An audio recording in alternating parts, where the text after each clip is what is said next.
बड़ी ही मुश्किल में राजा दशरथ ने अपने पुत्रों को विश्वामित्र को सौंपा। सिफारिश भी लगी गुरु वशिष्ठ की, और विश्वामित्र राम और लक्ष्मण को प्राप्त करके इतने प्रसन्न हैं जैसे कोई दुनिया की सबसे बड़ी निधि उनके हाथ लग गई हो। जैसे सर्पों में जो मणि होती है वह उनके लिए होती है, आज विश्वामित्र उसी तरह से प्रसन्न थे जिस तरह से सर्पों को मणि मिल जाती है तब वो प्रसन्न हो जाते हैं। क्या स्थिति है? तुलसीदास जी लिखते हैं, क्या लिखते हैं? प्रभु ब्राह्मण देव मई जाना, मोहिनित पिता तजेऊ भगवाना। भगवान ने हमको जो ब्राह्मण देव के रूप में, ब्राह्मणों के भक्त के रूप में मुझे प्रभु प्राप्त हुए हैं, और उन्होंने हमारे लिए, मेरे हित के लिए, सनातन को की रक्षा के लिए अपने पिताजी को भी, उनका जो मोह था, उनका जो प्रेम था, उसको भी त्याग करके वो मेरे साथ आए हैं। आज सनातन की रक्षा करने के लिए वो आगे बढ़े हैं। ब्राह्मणों, ऋषि मुनियों, साधु संतों की रक्षा के लिए आगे बढ़ रहे हैं। जब कोई सत्य के पथ पर आगे कदम बढ़ाता है तो विघ्न तो अवश्य आते हैं, और प्रभु श्री राम जी के जीवन में ये पहला विघ्न आने वाला था। कैसा विघ्न था? चले जात मुनि दीन दिखाई। मुनि सब दिखा रहे हैं कि ये वन है, यहाँ पर ये ऋषि मुनि रहते हैं, यहाँ पर ऐसी स्थिति है, सारा कुछ बता रहे हैं श्री राम और लक्ष्मण जी को ऋषि विश्वामित्र जी। और सुनि ताड़का क्रोध करि धाई। मार्ग में चले जाते हुए मुनि ने ताड़का को दिखलाया कि ये ताड़का है, और ज्यों ही ताड़का ने ये शब्द सुने कि हैं एक तपस्वी, एक संत, ईश्वर का नाम लेने वाला, वो मेरा नाम ले रहा है। मैं तो महारानी हूँ, सेना नायिका हूँ यहाँ की, और ये मुझे मेरे नाम से पुकार रहा है। क्रोध आ गया उसको, और वह क्रोध करके दौड़ पड़ी ऋषि को नष्ट करने के लिए, इसी विश्वामित्र को ही मारने के लिए वो दौड़ पड़ी। प्रभु श्री राम को देखा, उसे नहीं पता था कि ये मेरे काल हैं, और वह प्रभु श्री राम पर भी आक्रमण करने लगी। तब क्या होता है? एक ही बाण प्राण हरि लीन्हा, दीन जानी तेहि निज पद दीन्हा। प्रभु श्री राम ने देर नहीं की मित्रों, बहुत देर तक प्रभु श्री राम, पहला शिकार था, देर नहीं लगाई, एक ही बाण मारा, और उस एक ही बाण से ताड़का के प्राण पखेरु उड़ गए, ताड़का समाप्त हो गई। लेकिन प्रभु हैं, लोग जब कोई मर जाता है उसके बाद भी उसे गालियां देते हैं। प्रभु उसे दिव्य लोक प्रदान करते हैं, अपना धाम प्रदान करते हैं, वैकुंठ लोक में उसको स्थान दे देते हैं, जो प्रभु के हाथों मृत्यु को प्राप्त होता है। और उन्होंने ताड़का को भी अपने निज लोक वैकुंठ में, जो कि उनका विशेष लोक है, उसमें उसको स्थान दिया, दिव्य स्वरूप प्रदान कर लिया। जो आत्मा और परमात्मा के मिलन से मानव का निर्माण हुआ है, जीव का निर्माण हुआ है। जितने भी जीव हैं वो परमात्मा का ही अंश हैं, और उनके अंदर आत्मा है, वो ईश्वर का अंश है। और जब उनकी मृत्यु होती है तो वही अंश परमात्मा में विलीन हो जाता है, दिव्य स्वरूप में विलीन हो जाता है। अब क्या आगे होता है? तब ऋषि निज नाथहि जिय चीन्हि। जिनको लेकर के आए थे अपनी रक्षा के लिए, इसी विश्वामित्र जी ने उनको पहचान लिया ऋषि विश्वामित्र ने कि ये ताड़का जिसका वध करने की हिम्मत किसी में नहीं थी, एक ही बाण के प्रहार से उसके प्राण पखेरु उड़ गए। ये तो वास्तव में साक्षात परब्रह्म हैं। विद्या निधि कहूँ विद्या दीन्ही। ताड़का को तो प्रभु ने मार दिया, लेकिन अभी ढेर सारे असुर जो कि झुंडों में आने थे, और उनका संहार कैसे होगा इसको ध्यान में रखते हुए ऋषि विश्वामित्र ने उनको विद्या प्रदान की, जो स्वयं विद्या की निधि हैं। समस्त इस संसार की विद्याएं उनके अधीन हैं।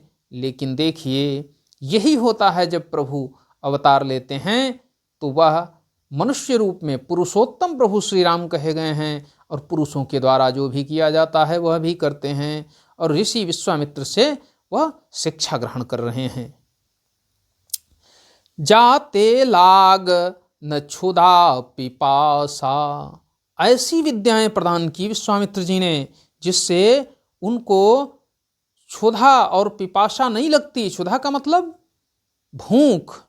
अतुलित बल तनु तेज प्रकाशा। इसी विश्वामित्र इतने तपस्वी थे कि उनके पास ऐसी विद्याएं थीं जो किसी के पास नहीं थीं।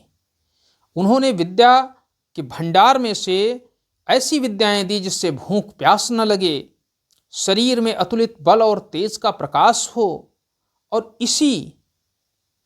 इसी विद्या के कारण लक्ष्मण जी बिना खाए पिए 14 वर्ष तक बिना सोए उन्होंने मेघनाद का संहार किया था। और अगर ये विद्या विश्वामित्र जी नहीं देते तो मेघनाद का संहार नहीं होता, और अगर मेघनाद का संहार लक्ष्मण जी के द्वारा नहीं होता तो निश्चित था कि रावण का भी संहार नहीं हो सकता था।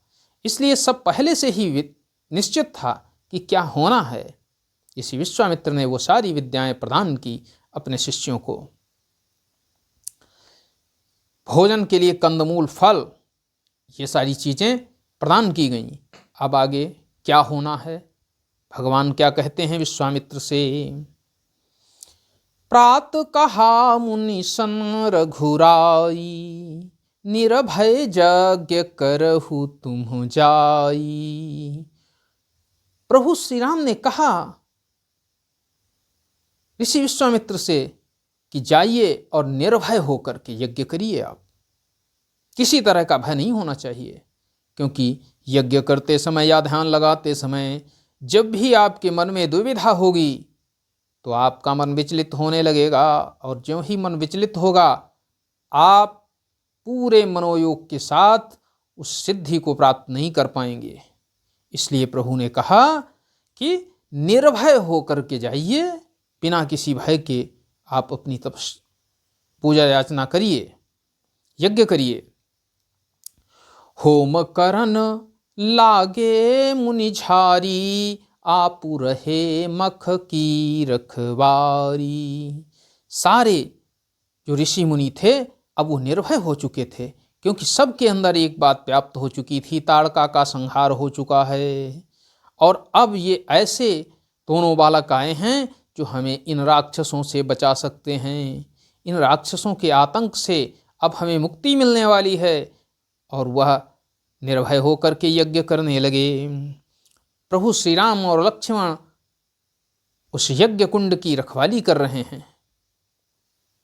इधर ज्यों ही ताड़का की मृत्यु का समाचार मिलता है, किसे? मारीच को और सुबाहु को, तो वह भी तुरंत ही वहां से आ जाते हैं। कैसे आते हैं? सुनि मारीच निशाचर को ही, लई सहाय धावा मुनि द्रोही। अब बिनु फर सर रघुपति तेहि मारा, सतजोचन गा सागर पारा। मारीच पूरी सेना के साथ आक्रमण बोल देता है। एक से एक बड़ा निशाचर झड़ा आ रहा है। यज्ञ कुंड में कुछ डालने का प्रयत्न कर रहा है, कहीं फरसा चल रहा है तो कहीं खड़क चल रही है। कहीं शूल चल रहे हैं, लेकिन प्रभु श्री राम और लक्ष्मण जी उनके द्वारा किए गए सभी प्रहारों को विफल कर देते हैं। इधर नीचे सारे ऋषि मुनि यज्ञ करने में लगे हुए हैं और प्रभु श्री राम उन निशाचरों को समाप्त करने में लगे हुए हैं।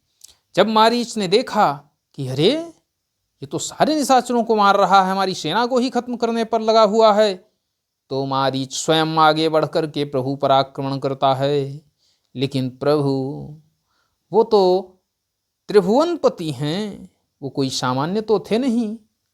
उन्होंने बिना फर अर्थात जिसमें आगे वो लोहे का नुकीला हिस्सा नहीं लगा होता है, ऐसा तीर उसके मारा मारीच के, और वह 100 योजन दूर चला गया। मित्रों, मारीच के लिए क्या भगवान श्री राम ने वो बिना फर का सर बना करके रखा था? मित्रों, उसके लिए नहीं बनाया था। जो जिसके भाग्य में होता है वह उसे अवश्य मिलता है, और मारीच के भाग्य में वही सर था जिसमें वो लोहे का नुकीला हिस्सा नहीं लगा होता है, और उसे 100 योजन पार जाना था। क्योंकि भगवान राम के इस अवतरण में मारीच की महती भूमिका होने वाली थी। ये तो आपको भी पता होगा कि मारीच ने क्या किया था, क्यों 100 योजन पार उसको भेजा। ये सब नियत था, क्योंकि उसी के द्वारा माता सीता का हरण कराया जाएगा। अब आगे क्या हुआ? सुबाहु ने जब देखा कि अरे मारीच को तीर मारा और मारीच गायब हो गया, सुबाहु ने तुरंत ही हमला प्रभु श्री राम पर कर दिया। तब भगवान ने सुबाहु के लिए दूसरा तीर अख्तियार किया, ये नहीं बिनु फर सर। पावक सर सुबाहु पुनि मारा, अनुज निशाचर कटुक संहारा। कौन सा सर मारा? पावक सर। जला दिया, सुबाहु को जलाकर खाक कर दिया, राख की ढेरी में परिवर्तित कर दिया सुबाहु को प्रभु श्री राम ने। और जब तक प्रभु श्री राम ने मारीच और सुबाहु को मारा, तब तक लक्ष्मण जी ने क्या किया? सौमित्र ने उनकी समस्त सेना का संहार कर दिया। लक्ष्मण जी कोई सामान्य नहीं थे, उन्होंने तब तक उनकी सारी सेना को ही समाप्त कर दिया। तब क्या हुआ? मारी असुर द्विज निर्भयकारी। जब असुरों को मार दिया तो जितने भी ब्राह्मण गण थे, द्विज गण थे, वो सब निर्भय हो गए। अब उन्हें भय नहीं था कि जब वो यज्ञ अनुष्ठान इत्यादि कर रहे होंगे, तपस्या कर रहे होंगे, समाधि में लीन होंगे, तो कोई निशाचर आकर के उनकी तपस्या भंग कर देगा। स्तुति करहि देव मुनि झारी। अब प्रभु श्री राम की स्तुति हो रही है। देवता जो कि अदृश्य रूप में आसमान में प्रभु की स्तुति कर रहे हैं, और मुनिगण जो भी वहाँ पर उपस्थित थे, और वह भी मुनिगण जैसे सप्तऋषि जो हमें दिखाई नहीं पड़ते हैं, लेकिन वो सब आकर के प्रभु की प्रार्थना कर रहे हैं, उपासना कर रहे हैं, स्तुति कर रहे हैं। क्या कहते हैं? श्री राम जय जय राम, श्री राम जय जय राम, श्री राम जय जय राम। प्रभु के नाम का उच्चारण होता है। अब आगे क्या होता है? मुनि विश्वामित्र ने देखा कि अब तो सुबाहु, ताड़का और मारीच का अंत हो चुका है। इसके मतलब इस क्षेत्र के जितने भी ऋषि मुनि हैं, उन सब को निर्भय होकर यज्ञ करने का, तपस्या करने का अब अधिकार प्राप्त हो चुका है। अब कोई दिक्कत नहीं होगी, उनको भय से मुक्ति मिल चुकी है। लेकिन समय बदलते देर नहीं लगता है। प्रभु की जो लीला होने वाली है वो तो होकर ही रहेगी। आगे क्या लीला होती है? इसी बीच महर्षि विश्वामित्र के पास एक आमंत्रण पत्र आता है। आप सोच रहे होंगे कि वो जंगल में निवास करते थे, उनके पास आमंत्रण पत्र कहाँ से आएगा। जितने भी ऋषि मुनि जंगलों में निवास किया करते थे, जब भी किसी अनुष्ठान इत्यादि का आयोजन होता था तो प्रत्येक राजा या जो भी उनको बुलाने योग्य होता था वह उन्हें अवश्य बुलाता था, क्योंकि उनके आने से यथा आशीर्वाद प्रदान हो जाता था। वह आशीर्वाद पाना चाहते थे, क्योंकि ऋषि मुनियों की जो वाणी होती थी वह सदा सत्य होती थी। ऋषि विश्वामित्र के पास एक बुलावा आ जाता है कि मिथिला से ये बुलावा आया है कि मिथिला नरेश राजा जनक अपनी पुत्री के लिए स्वयंवर रचा रहे हैं। ऋषि विश्वामित्र को उसमें उन्होंने आमंत्रित किया है। विश्वामित्र जी भी त्रिकालदर्शी थे, वो कोई सामान्य नहीं थे। आप सोचेंगे सामान्य कैसे नहीं थे? सामान्य ऐसे थे कि उन्होंने स्वयं ब्रह्मा को चैलेंज कर दिया था और उनके बराबर में दूसरी सृष्टि का निर्माण करना आरंभ कर दिया था। इतने महान तपस्वी थे। सिर्फ वह ब्रह्मर्षि नहीं बन पा रहे थे, इसलिए उन्होंने ये सब करना आरंभ कर दिया था। बाद में ब्रह्मर्षि बने, लेकिन ब्रह्मर्षि वही होता है जो क्रोध पर विजय प्राप्त कर लेता है। विश्वामित्र जी इससे पहले क्रोध पर विजय नहीं प्राप्त कर पाए थे, इसलिए वो राजर्षि कहलाते थे, क्योंकि जन्म से ये एक राजकुमार थे और उन्होंने राज्य भी किया। वो कथा अलग है, उसके बारे में भी हम आपको बताएंगे कि कहाँ से किससे जुड़ी हुई है। तब मुनिवर ने क्या किया, श्री राम और लक्ष्मण से कहा कि चलिए तैयार होइए, अब हम सबको मिथिला नगरी के लिए प्रस्थान करना है। प्रभु श्री राम और लक्ष्मण को तो इससे कोई लेना देना था नहीं, उन्हें तो अपने गुरु की आज्ञा का पालन करना था। उन्होंने कहा, जो आज्ञा गुरुदेव, आप जहाँ ले चलेंगे हम चलने के लिए तत्पर हैं। उन्होंने मन में विचार किया कि इसका मतलब यह है कि वहाँ भी निशाचरों के द्वारा ऋषि मुनियों को सताया जा रहा होगा और गुरुदेव वहाँ ले जा करके वहाँ के निशाचरों का भी वध कराएंगे, संहार कराएंगे और वहाँ के भी ऋषि मुनियों को अभय प्रदान कराएंगे। ऋषि विश्वामित्र चल देते हैं। चलते चलते मिथिला नगरी की तरफ बढ़ते हैं। जानते हैं कहाँ थी मिथिला? जानना आवश्यक है। बिहार में पड़ता है मिथिला, नेपाल और बिहार बॉर्डर पर है मिथिला। वही एरिया था जहाँ मिथिला नगरी थी, और ये कौशल देश था जहाँ के राजा दशरथ, इसकी राजधानी अयोध्या थी। तो ये कौशल नरेश आज मिथिला के लिए प्रस्थान कर रहे हैं और अपने गुरु के साथ, गुरुदेव भी वहीं वहीं ले जा रहे हैं जहाँ जहाँ प्रभु को जाना सुनिश्चित था। कहाँ जाना सुनिश्चित था? गौतम ऋषि के आश्रम प्रभु को जाना था, क्योंकि बहुत दिन पहले, कई युगों पहले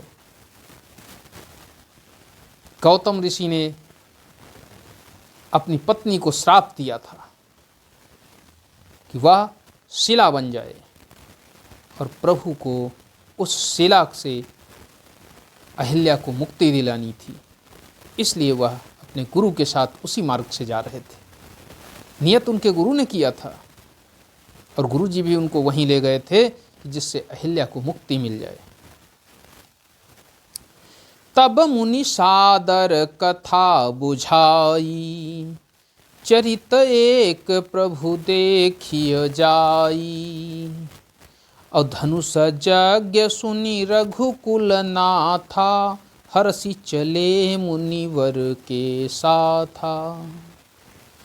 अब उनको बता रहे हैं उनके गुरुदेव कि जनक ने अपने यहाँ धनुष यज्ञ रखा है, और जो धनुष को तोड़ेगा उसके साथ उनकी पुत्री वैदेही का विवाह होगा। ये सारी बातें होते जा रहे हैं, तभी रास्ते में उनको एक आश्रम दिखाई देता है। कौन सा आश्रम? गौतम ऋषि का आश्रम। आश्रम एक दीख मग माही, खग मृग जीव जंतु तहाँ नाही। वो ऐसा आश्रम था जहाँ ना ही पक्षी थे, ना ही मृग थे, अर्थात कोई पशु भी नहीं थे, यहाँ तक कि कोई भी जीव जंतु उस आश्रम में निवास नहीं कर रहा था, वहाँ दिखाई नहीं पड़ रहा था। ऐसा एक आश्रम प्रभु के उस मार्ग में पड़ा। पूछा मुनि शिला प्रभु देखी, सकल कथा मुनि कहा बिसेखी। प्रभु ने पूछा, मुनि विश्वामित्र से पूछा उस शिला को देख करके कि हे गुरुदेव, ये पत्थर की शिला कैसी है जो कि नारी के रूप को प्रदर्शित कर रही है। जब विश्वामित्र जी ने देखा कि प्रभु स्वयं पूछ रहे हैं उस शिला के बारे में, तब उन्होंने संपूर्ण वृत्तांत बताया कि किस तरह से गौतम ऋषि ने किस कारण से श्राप दे दिया था अहिल्या को, अपनी पत्नी अहिल्या को श्राप दे दिया था कि वो पत्थर की शिला हो जाए। और उसी पाप के कारण, उसी श्राप के कारण अहिल्या आज पत्थर की शिला बनी है और उसे आपके चरणों की आवश्यकता है। यदि तुम्हारे चरणों की धूल उसे मिल जाए तो वह पुनः से अपने लोक को जा सकती है। तब प्रभु श्री राम ने अहिल्या को अपनी जो पगधूली थी, पगरज प्रदान की, और ज्यों ही प्रभु का पैर उस शिला रूपी अहिल्या का स्पर्श करता है, अहिल्या दिव्य रूप में प्रकट हो जाती है प्रभु के सामने और प्रभु की बार बार वंदना करने लगती है। किस तरह से अहिल्या प्रभु की बार बार वंदना करती है उसके बारे में हम आपको अगली बार बताएंगे। अगले एपिसोड में हम आपको बताएंगे कि किस तरह से अहिल्या के द्वारा प्रभु की स्तुति की जाती है। अहिल्या गौतम की ये कहानी क्या है, क्यों श्राप मिला था, उसके बारे में भी हम कल बताएंगे। और प्रभु श्री राम पहुंच जाते हैं मिथिला नगरी, कैसे उनका स्वागत होता है उसके बारे में भी बताएंगे। आज के लिए बस इतना ही। वीडियो पसंद आई हो तो लाइक करें, चैनल को सब्सक्राइब करें, साथ ही साथ शेयर करें। मिलते हैं अगले दिन अगली कहानी के साथ। तब तक के लिए जय हिंद, जय भारत। नमस्कार मित्रों।